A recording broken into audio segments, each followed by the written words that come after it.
Support for the Bittersweet Life comes from My Expat Taxes, the most trusted expat tax service for U.S. citizens abroad. For more information, visit myexpattaxes.com.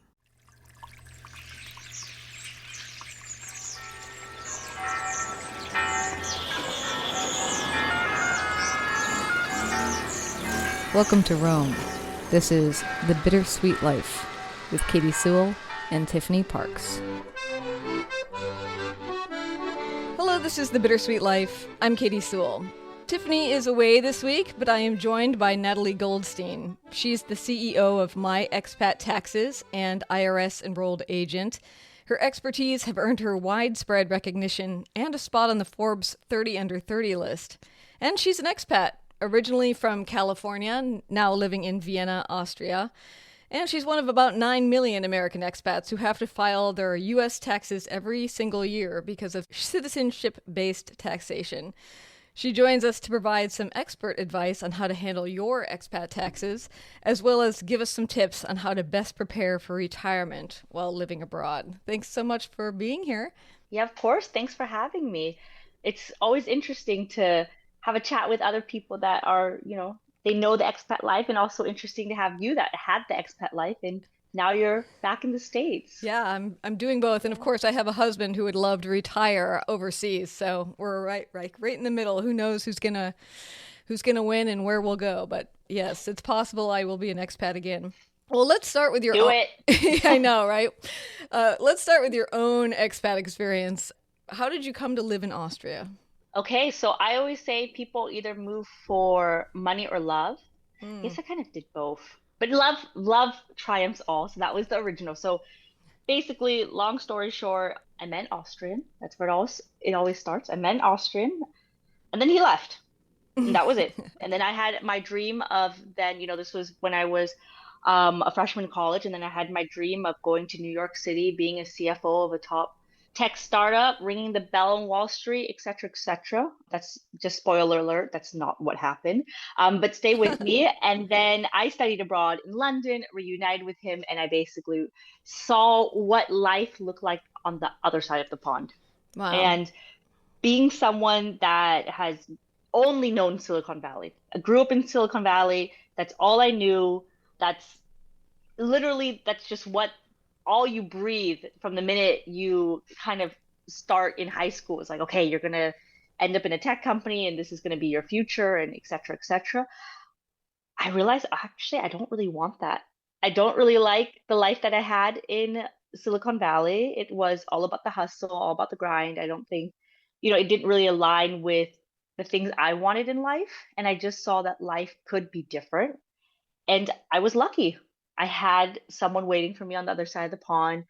I had the resources to move abroad. And at the time, I was working at an international tech company. I was an intern there. And by chance, I met someone in the gym at that company that was a manager of folks in Vienna. And I somehow went into her group. And yeah, so I moved there for my then boyfriend, now husband, but also literally had a job in this company in the San Jose location on a Thursday, took Friday off, and then landed in Vienna, and then badged in on Monday, and then started my new job in Vienna, in their headquarters over there. So that was a lot of years and frustrations and struggles wrapped into a nice little story. Yeah. I leave it there. You can ask for more if you want, but that's the main gist of it. Well, how long have you been there now? I've been here since 2015, so okay. It's 9 years now. Yeah, it's 9 years, so coming up on a decade, right? Yeah. Got the house, got the kids. I'm settled. So when you think back to those growing up in Silicon Valley, what were some of the things that you found that you were seeking, like you actually wanted in your life that was missing? To actually live my life, that was what was missing, and just not work all the time. I mean, obviously it's up to you, and it doesn't matter where you live. It's up to you personally to draw your boundaries and make sure that you incorporate work-life balance, because nobody will do it for you. But of course, for me, I mean, I was very young at the time. I was still in college, but I was studying a lot to try to graduate early. I had multiple internships and jobs at the same time, which I do not recommend. I also was in a long distance relationship, so I had honestly no real reason to go out anymore either. So that's probably why I kind of burned out at 21. Yeah. But I burned out at 21, and it's just I didn't want to be in a place that kind of praised it, so to say, like it was normal. And I think if Mm. I had told anyone, I mean, my story just wasn't different. Like, everyone else at 21 was doing stuff like I was. I mean, I was actually behind because my parents were not executives of some companies, so I was behind in the rat race already. And it's just I don't want to be somewhere where that's the culture. And obviously it's different for everyone, but that was my personal experience, and I saw that it could be different, and Yeah. I haven't regretted my decision. So Yeah, it that's all good. worked out. Well, so given that, do you remember thinking back 9 years ago, what was the hardest thing to adjust to, like, coming into the culture that is Austria versus the culture that is California, and specifically Silicon Valley, which has its own specific culture? Yeah. I mean, the obviously the language was a huge barrier and still continues to be. I mean, my German is fine, but most of my working life and my friends speak English, and I would say I'm conversational German, but like actually conversational German, but not working German. But anyways, the language is the hardest, but that's my own fault. So no one needs to remind me of that in the comments. I know. But I think the cultural part was, I mean, there's a couple things. Personally, it's that friendships are a lot harder because Hmm. I mean, in Austria, a lot of people are from Austria. They grew up here, and the thing about Austria is you basically go to university with the people that you went to kindergarten with, and I cannot infringe on those relationships. How do you break into a friend circle where people have literally known each other since they were in diapers? So that's one that was difficult personally. Now, professionally, what was kind of interesting to me, at least 9 years ago, is when I first started. I was in an international tech company, and my manager was a woman, and I knew a lot of powerful women around me, and it was just, it was normal. And then I went, and the first day I was there, I was like, wait, there's no female managers here. So that was a bit of a shocker for me. And then I came in with a pretty good position, so I had authority in my own right to be there. So it was a bit of adjustment to kind of be like, well, I'm here and I wear dresses, and that's normal. All right. And so let's talk finances, let's talk budget, and you got to convince me, why we should do something. So that was probably the professional shock that I had. Everyone was very nice, right? So I say that, but it was more of just an observation. No one ever did anything that made me feel uncomfortable or unwelcome. It was just a shocker of like, oh wow, this is a little different than what I'm used to. And of course, also, as I say, I left Silicon Valley because I want to leave the burnout culture and the hustle culture. I also was not prepared for the other side of it, that there was not so much of this culture at all, and I was the crazy hustler at that point. So Yeah. all the balance, but definitely I left Silicon Valley because I didn't want to be a workaholic, and I'm sure people think I'm a workaholic here, so I don't. Yeah, that is definitely something that my co-host Tiffany has also found, is that, she can't get rid of that American hustle, whatever that work ethic is. It's just like built Yeah, into you so profoundly as a child. You just can't quite get rid of it. it's so built in. Yeah, Is it it's there. it's just there. Is there anything about Austrian culture that like really fit you that was very different from what you would have find in the States? I mean, I just enjoyed that. Like I said, people just they have lives outside of work. I mean, when I first came here, right when work is over, people, colleagues go out together, but you don't talk about work anymore. It's not that you go out after work to continue talking about work, but you just talk about your life. Like, it's actually really weird to talk about work, right? And on the weekends, nobody's working, nobody's checking their work email, nobody's on their phones. It's just going out to the park, enjoying the sunshine if there's some sunshine, eating ice cream, like gelato. It's not really ice cream, but eating gelato, right? That was a shocker because I feel like, I mean, now I see more people eating ice cream, but back then I felt like only kids ate ice cream in public. in America.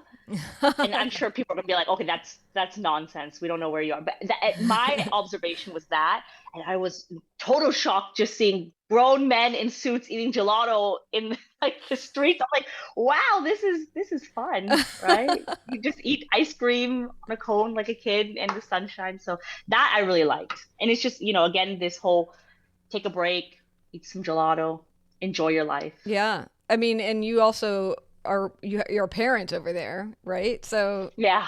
I mean, I guess you've never been a parent in the US. Do you have a sense of like parenting there versus what you observed from your own childhood and your own parents? Um, I would say I think that is another thing I did consider, because knowing that I was heading towards marriage and, we didn't have kids until 5 years into marriage, but I don't want to raise my kids in San Jose, California, it's a great place. I'm just saying I was raised in San Jose, California, and I don't necessarily want my kids to go through that. And my parents were always there. Like my parents, they made their efforts to always be there, but of course they were working too, right? And they had to work. And for me, I am very happy to be in a place that allows me to be with my kids for the majority of the time, but also run a multi-million dollar company as a CEO and nobody blinks an eye and nobody will, so Yeah. I feel like in the States, it's really hard if I were to be running, my expat taxes as a CEO and tell folks, okay, you know, between these hours, I got to hang out with my kids because this is what I need to do now to make sure that they grow up to be good humans. And I don't think you can say that so easily in the States. Maybe it depends on the company, obviously, but here it's normal because my colleagues say the same thing. My co-founders, they all have kids, and everyone knows that basically once school is out until dinner time, do not disturb. Well, let's get into the taxes since you Yeah. introduced my expat taxes. I mean, you didn't get rid of the total entrepreneur in you because you are No. a co-founder of my expat taxes. Just to go back to the beginning, since we've been kind of hovering around there, do you remember? I mean, I know you went to Austria knowing a great deal about finance because of your interests and degrees, but do you remember filing your taxes for the first time as an expat? Oh, it was terrible back in 2015. That's because we weren't there yet. But basically, yeah, I moved abroad and then I found out I had to still file my taxes. I asked my big international company, can you help me? And they said, no. They said no. That's end of story. We're like, okay, well, can you at least send me a recommendation? They're like, yeah, here's an email to the big four. And then when I sent them an inquiry email, yeah, consultation start at $2,000. That's not to file. That's to start the discussion. I don't really get paid enough to like just give you 2 grand off the bat. Just like FYI, I'm not that kind of expat, right? And that's the thing is a lot of people, I think when they think of expats, they're thinking of the old expat, these executives that get shipped around and they're, very high net worth folks. But I mean, we're normal people. We just decided, hey, it's easier. It's never been easier to move abroad and let's try it. But we're very normal, medium income folks. And so, anyways, that obviously was a big no for me. So I went the other route of, okay, I'm trying, the US based tax offers, which you all know, which are the big brand names. Totally almost ripped my hair out because it asked me 5 times, hey, it looks like you may be abroad. Can you confirm where you're from? I'm like, I'm from Austria. I'm working from Austria. I've told you 5 times. Why do you keep asking me? And then, I finally ended up with a tax firm that is based in the US that said they or they specialize in expat taxes. And then somehow my tax, like somehow, let's put it this way, when I got some notifications from California and IRS, they ended up in Australia and not Austria. And it was just, okay, I can't do it this way anymore.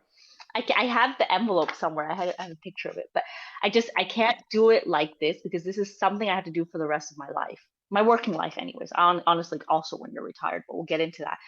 And so there has to be a better way. And I was very fortunate to be in a position where I was in a tech company. The colleagues around me, they were very tech savvy.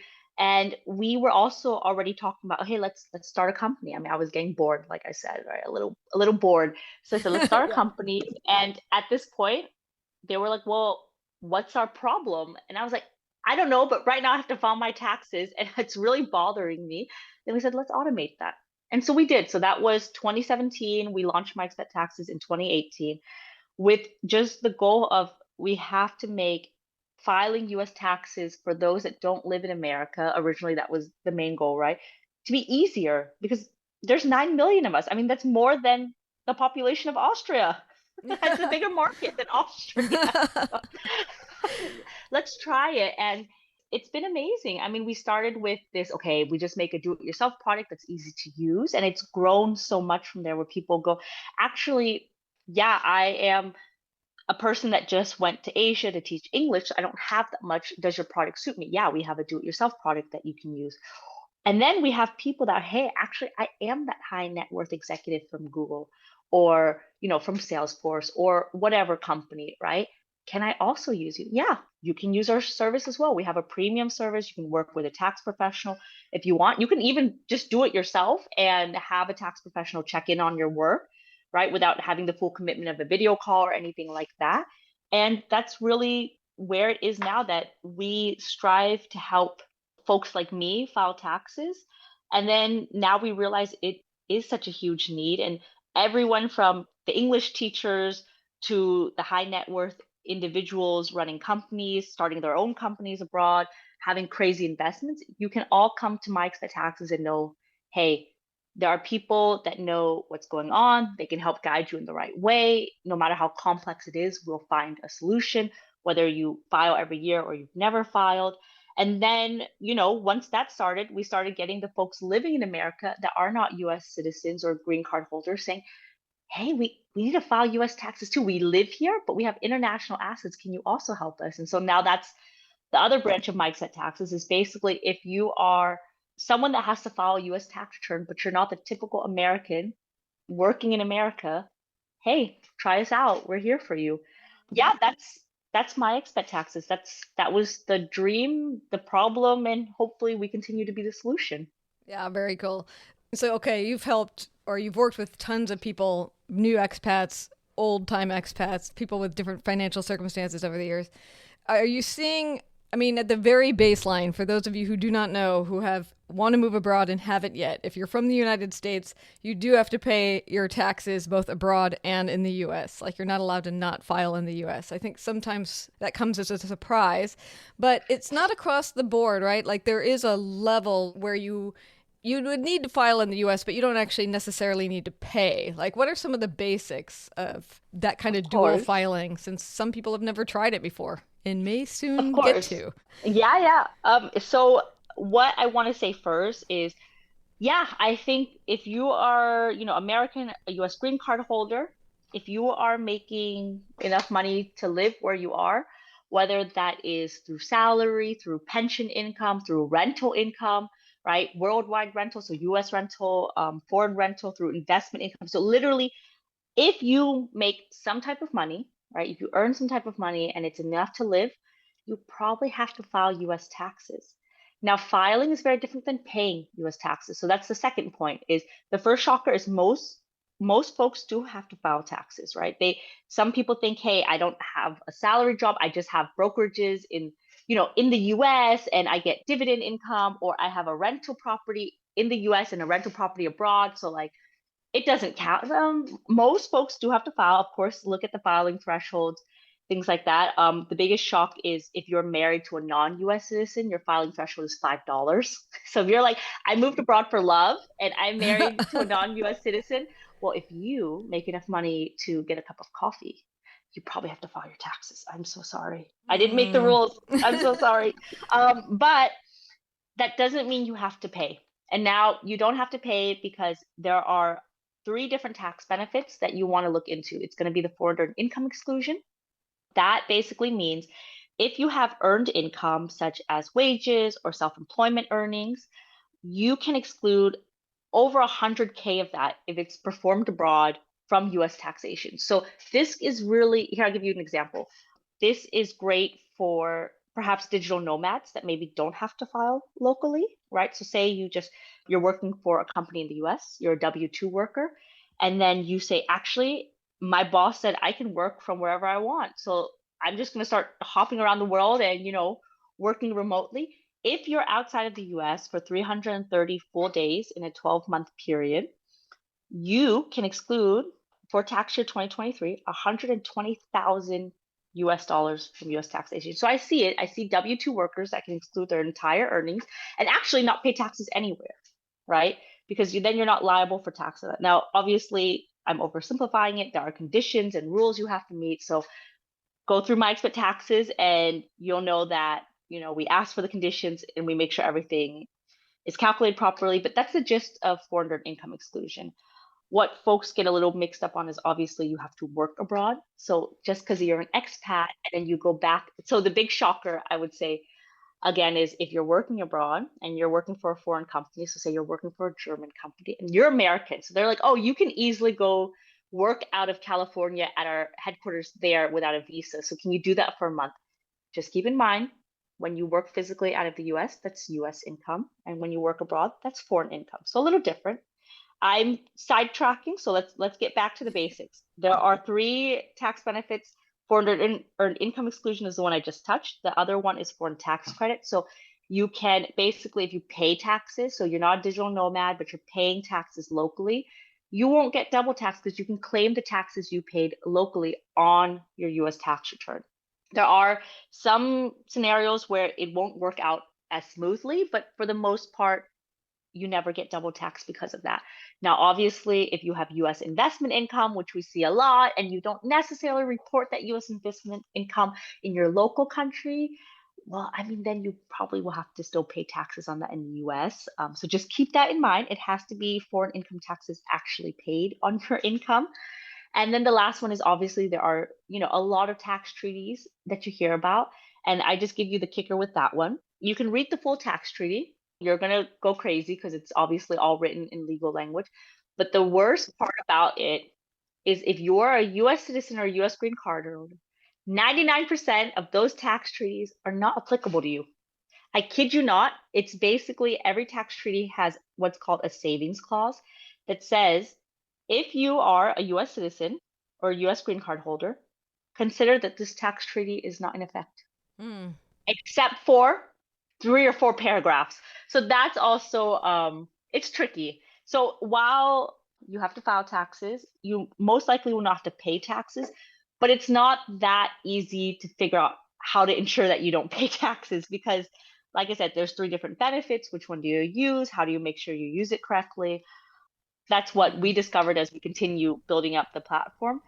Now, I hope I didn't scare you, but again, most expats do not end up owing taxes. And I give you the last bit that I think shocks folks and will be interesting to hear. But if, if you have been abroad since calendar year 2020 and you haven't been filing your taxes, you probably can still get the stimulus payments. I mean, that's old news by now, but we still have folks coming in all the time. So remember, there's still a chance to get the stimulus payments. So you might get a refund for 2020 and 2021. The other one is if you have children under the age of 17 with a valid social security number and you're in a country where you kind of pay higher income taxes than the US charges, so basically the EU, you're probably going to get a refund on your US tax return up to $1,600 per year per child. So that is the kicker that you can, it's annoying to file taxes, but in some situations, you may never pay a dime to the US, but you'll still get a refund. It's possible. We get refunds for expats all the time. It's interesting system. Yeah. Do you have a lot of people who come to you who have lived abroad for a really long time and of course don't want to give up their US citizenship, but kind of find it to be unfair that they even have to go through all this, given that they're not pulling on any of the resources of the United States? I would say I'm pretty sure at least 90% of our our clients, our users will say it's unfair. I mean, I also think it's unfair, but now that I have children and I can benefit from it, then I guess it's not so unfair anymore because I'm actually benefiting. We're starting to see more expats taking control of the situation. How do I put this? You can use it to your advantage because if you're American, you can still invest in the US market. You can still get US investments. I mean, they might be more complex on your local tax return, so beware, but you can still contribute to your US individual retirement accounts. I mean, everyone talks about Roth IRAs. You can still contribute to those as a US expat. You have to obviously make sure you're eligible. And we help with that through my expat taxes, but you can still invest in the US. You can still invest into retirement accounts. You can actually still pay into Social Security from abroad as well. And so, yeah, it's annoying that you have to file your US taxes as an American, but why don't you flip it around and, if you have the means, if you have the resources, you could technically build up two retirement plans, right? One locally and then one in the US, because a lot of folks that retire still get their Social Security benefits, still get, the IRA income, and they also get local retirement benefits. And so they have two retirement income streams from the two countries that they have ties to. So that's kind of how I try to frame it is, yes, I fully understand it's unfair. I'm not the one that writes the rules. I'm just the one trying to make the process easier. However, remember that by having to file this US tax return, that also means you do have a financial tie to a very strong market, right? So you can try to use it to your advantage if you want to do so. Not everyone will want, but if you want to, you can. Well, before we run out of time, do you have any suggestions on where people would invest when it comes to their retirement if they're living abroad? Yeah, I mean, again, it's then you have to look at your local country to see what those regulations are. But for example, a lot of folks in the UK, just because the tax treaty is more beneficial in that they'll still contribute to their Roth IRAs in the US. And then that can still technically be tax free when pulled out in any country. Again, I'm not a UK tax expert. I'm just saying generally at this moment what folks might be looking into. So IRAs are still very popular. I know a lot of expats still have investments in US brokerages. Now, it's not that easy because technically you have to be living in the US to invest through US brokerages unless you go through an expat focused investment firm, which can sometimes have like a high investment starting price, so to say. But I would say that's the two most common things is people still contributing to a Roth IRA and people still having investments in US brokerages so that they're continuing to have dividend income, capital gains income, interest income. I saw a lot of interest income come in for 2023 just because obviously the US interest rates were crazy. But folks that still had their money in US banks, a lot of interest income came in for them. So I guess that's kind of the start. And another less known tidbit is if you worked in the US and you were a W-2 worker or you somehow contributed to your Social Security, but you didn't meet the 40 credits, right, before you moved abroad. So you just moved abroad and now you check your Social Security account and you're not at that 40 credits to one day be entitled to Social Security benefits, you can still contribute from abroad. It's not super straightforward, but what you would technically do is you could be self-employed. So you could be making podcasts, you could be writing blogs, you could be an influencer. You can do something on the side to get self-employment earnings. You can report it then on your tax return, your US tax return as self-employment income, and then you can subject it to 15.3% self-employment tax.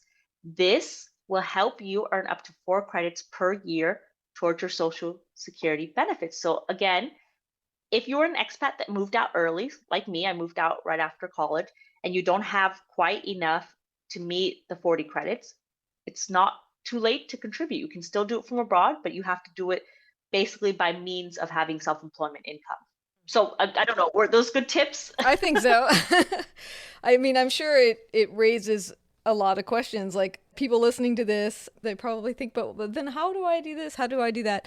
Do you have good advice on like where should a person start? A tip for if you're filing your taxes or if you're trying to figure out like how to draw your Social Security or something like that? Yeah, so I mean, the first thing if you're filing your taxes, right, is obviously getting your ducks in a row. So if you're filing your US taxes, you have to understand, okay, well, what's all your different income streams, obviously. I mean, people forget that they have, still US investment income. And if you're not getting your 1099s mailed to you abroad and maybe they go to your parents' house or a friend's house and you don't know that they're there, you're not checking the portals, you might not realize you're actually getting money that's reportable to the IRS. Obviously, you get all of these documents abroad and maybe you don't know the language, you don't really know what it means, but you have to understand, okay, what documents to keep because you have to report your worldwide income to the IRS. That's the first part is you have to understand what are your income sources, get your documentation together because as great as my expat taxes can be, we cannot find these documents for you. So the first step is get your documents, try out myexpattaxes.com. Even if you don't end up filing with us, it's obviously free to start an account and start kind of using it. And then you get into the rhythm of how to report that income. There's a bunch of resources that we have on YouTube and Instagram just to kind of get to know more about taxes. So I would say the starting point is understand what you earn, because as common sense as that may be, I think it is not so much. It's not that obvious sometimes if you have a lot of different sources, or if you live in a country you don't understand the language of the pay slips, it's maybe not that obvious. So that's one. And then now if you're going into retirement, if you're planning to retire, I mean, obviously you'll have to do a lot of research into what the visa situation is and all that. So I'll only focus on taxes. But if you're going to look to retire, just make sure, okay, well, what are going to be those income sources again when you retire, and realizing that retiring and leaving the US doesn't mean that you get rid of your US tax filing responsibility. And if you get Social Security benefits and you get private, local pension income, and then you have investment income as well, you might actually end up owing taxes. The other tip is obviously for Social Security and stuff, I think, especially for expats, for those that have moved abroad a long time, is go create an account online. It's easier than ever to create an account online to your US Social Security account. I mean, you might have to go through some hoops with like video verification if the normal identity verification doesn't work well. But make sure you have access to your Social Security account, your IRS account, so you know, okay, how many credits do I have? When can I start pulling Social Security income and benefits? And if I don't have, my questions answered, who do I go to? Like for Social Security, you wouldn't go to My Expat Taxes, but you would go to your local federal benefits unit. So you basically find that through your embassy. You would go to your consulate or your embassy and say, hey, I need help with Social Security, and they'll point you to, the nearest federal benefits unit. But yeah, that's kind of the landscape. I don't know if that was really a tip. It's more of just get your ducks in a row, right? It's complex stuff. Yes. So you do have to be organized. One more question. Do you have a sense of like tax mistakes happen? Do you have a sense of if you don't file your taxes for years, or if you screw it up a bunch of times while you're sort of getting used to the new system of having to file in two different countries, are there terrible ramifications? Well, somebody listening has definitely made a lot of mistakes in the last few years. What can they expect? Yeah, you're gonna probably get a letter from the IRS, but they're not gonna. I mean, I don't know every situation, but they're not gonna stop you at border control. I think is people are nervous that you'll get stopped. Like, once you scan your passport through, they'll stop you. I've never heard of that happening. Mm-hmm. Obviously, I don't know all situations, so maybe if you're really a high net worth individual, money laundering, I cannot speak on your behalf. But generally, you get a letter in the mail, right? It's not fun to get a letter from the IRS. I get letters sometimes and it's not fun, right? And I work with them all the time, but you never, sometimes those letters say you get refunds. So they can be fun letters, but generally the top mistakes is, okay, one, you didn't know you have to file, you never filed. Okay, that's okay. There's a solution, right? The main thing is there's a solution to every mistake. So you never filed, go do the streamlining procedure, right? We support that. You file 3 back years of taxes, your current year, 6 back years of your foreign bank account reports. You're all caught up. If you file now and up to June 15th, I don't know when this podcast goes live, so it might even be after June 15th, but basically you might still get the stimulus payments for 2020 and 2021. Number 2 is folks, like I said, they don't realize that they have to report worldwide income. And so a lot of people will only report their US income. No, you have to report your worldwide income. So you have to report your foreign salary, your foreign pension, your foreign rental income, foreign investments. And it can get a little bit trickier because if you have certain foreign investments, you can trigger a lot more complex tax reporting forms. I'm not going to get into it, but if you open up a company abroad, you might fall into these tax situations where it gets extremely complex on the US. I say that, but again, My Expat Taxes, we have figured out how to simplify these extremely complex situations with an affordable fee. So there's always a solution to everything. So again, mistake number 2 is just not reporting worldwide income. How do you fix that? If you already filed, file an amendment. If you haven't filed, go through streamlining. And number 3 is probably there's 3 and 4. So the third one is people contributing to their individual retirement accounts in the US. there's a lot of conditions that you do have to meet to be eligible. And if you just contribute and you don't think about how that is reported on your tax return, because unfortunately, a lot of the main US tax softwares don't consider your IRA contributions while doing your tax return. And so people will contribute, and those contributions are not legal, so to say. And so you end up paying back taxes on that. So that's probably number two. Make sure that if you do invest in US, retirement accounts, that you're actually able to do so. We will give you an alert right away if you do something that's not cool with the IRS when you get your tax return. And number four is leaving money on the table if you have a family. So we see folks that they have kids, they're under 17, they have social security numbers. These parents, they're in Germany, they pay high income taxes, but then they use the foreign income exclusion. And then that means that they can't get that, $1,600 refund per child. But if they had just switched to a different tax benefit, like the foreign tax credit, they would have gotten, 1,600, 3,200, etc., as a refund every year. So I think those are kind of the four biggest mistakes that we see. And then again, those are things that we cater to with My Expat Taxes. We really try to make it that no matter kind of how you went on this journey, if you made mistakes, if you never started, that we always find a solution for you, whether it's through getting you caught up or filing amendments or just telling you, hey, yeah, you opened up a company abroad. It's going to be more expensive and it's going to be, more time consuming, but let's work through it the first year and let's get you in a situation where you know what to expect and you know how to handle it in a way that's not going to break the bank and also ruin your mental health completely. Because sometimes if you go through some of the other expat tax firms that try to cater more to the high net worth individuals, they really like using these scare tactics where they're like, if you don't report this, you're going to owe all of this money and then you have to pay me $2,000 for one form itself. And we try not to do that because we're all human. We don't know all of the rules. No one's a tax expert except for us, obviously, at My Expat Taxes. Some people, yeah. Some people are, but we're not all of them. So we have to have grace for everyone. Yeah. Right? Anyways, I hope I answered that. Yeah. It's a long-winded answer. And taxes are stressful for all of us, even those of us who just are in our own home country. So I totally understand that. Well, I want to put out the invitation that if you listening come up with specific questions that you really want to ask Nathalie, if we get enough questions, we can certainly invite her back and tackle some of your specific concerns. You can always email us bittersweetlifepodcast@gmail.com. And final question, what's next? Are you going to retire in Austria? Is this the long-term plan? Do you see yourself coming back to California? I am now in the expat stage, I think. I don't know, I was talking to another expat about this, but I think I'm entering that next stage of being an expat where I do miss home. Mm-hmm. I miss my family. I miss my parents, right? I miss my friends. They have kids now. I want to meet their kids. I want my kids to play with their kids. I want them to have the same childhood memories I had, right? I don't want them to grow up there, like I said. Yeah. But, a couple weeks here with that childhood memory is fine. We just went back to California with my kids. It was the first time for my second one.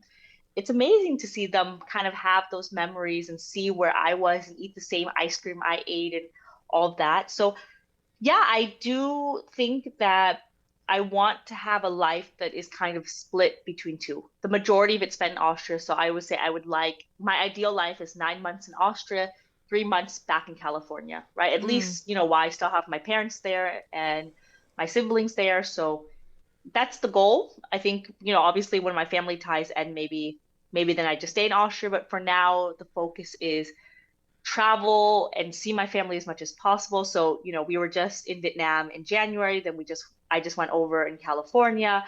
They're going to come over to our side and we'll spend 2 weeks in Portugal. And then after that, my parents already booked a flight back to Vietnam. So I guess we're doing that. But basically, I'm in the phase where I just want to see my own family as much as possible. And that might be back in the States. That might be in Austria, that might be somewhere else in the world, but it's not so much about me traveling the world to see things, but it's about me, okay, how do I have my life here, but not miss out on creating memories with the people I love back home. Yeah, that's lovely. Well, Nathalie Goldstein, CEO of My Expat Taxes, thank you so much for coming on the show. It was a delight to have you. Thank you for listening and thank you for having me. And if you have any tax questions, myexpattaxes.com. It's as simple as that. All right. And we'll leave it there. And until next time, this is The Bittersweet Life. I'm Katie Sewell. Talk to you next week. Bye. Thanks to My Expat Taxes for supporting this program. If you're a U.S. citizen living abroad, let My Expat Taxes help you easily file no matter how complex your tax situation is. Visit myexpattaxes.com to get started.